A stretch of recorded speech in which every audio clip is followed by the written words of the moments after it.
We're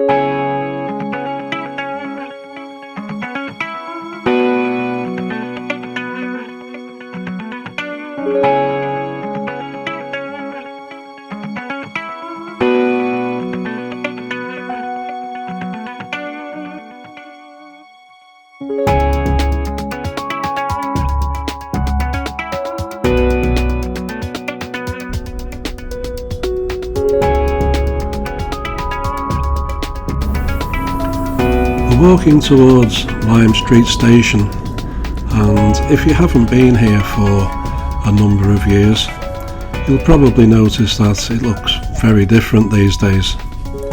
There's a new road layout and the pavements have been widened. It's more cycle friendly and maybe a little bit less traffic friendly. But you can also sit here on some of the paved areas and watch the world go by.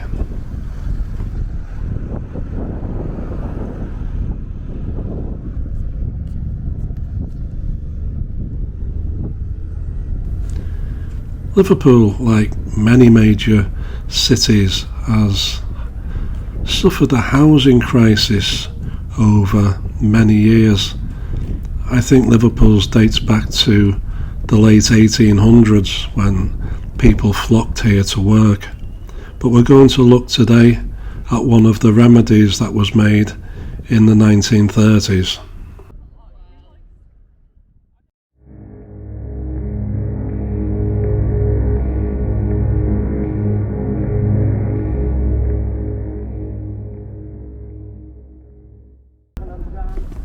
We're going to take a walk up the side of Lime Street Station, and this is Skelhorn Street. If you're from my generation, you'll probably remember that on the right hand side here there was a bus station and you could catch a bus to tropical destinations like Blackpool. But now they've built these, and guess what they are? Yep, student accommodation. Got it in one.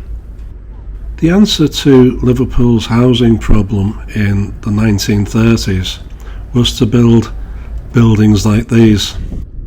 Not only did Liverpool have a problem of where to house people, they also had a problem of where to build. I believe there was a shortage of land. So the remedy came with these buildings being multiple levels, so people were living on top of each other. They became known as tenements. As I said earlier, these buildings sprang up all across Liverpool, throughout the city centre, off into the Dingle, and as far south as Garston and Speke. Now, I have heard people describe the design of these buildings as modernist, and while they were modern, I would class them as Art Deco. You can tell by the curves in the brickwork. For many people who moved to buildings like this in the 1930s, it was the first time they'd had access to hot running water, an indoor toilet, and reasonably spacious rooms. Now, from what I can gather, many people who lived here actually loved it. The reason is probably because they had lots of family who lived here as well. They would have cousins who lived just down the landing, or lived above them, or lived below them. And I think they were a very, very close-knit community. Now, this was known as the Bull Ring, but as you can see, it's not actually a ring. One side is flat, it's more like a D. You can probably get a better idea of the layout from these aerial photographs. So you can see from here that it isn't exactly a ring. By the 1980s, this kind of housing had fallen out of favour, with the buildings no longer considered modern by city planners and requiring considerable renovation to bring them up to standard. This led to the eventual demolition of the tenements across the city, much to the dismay of tenants, many of whom campaigned fiercely against the decision. Now, of all the tenements built in the 1930s, St Andrew's Gardens is the sole survivor.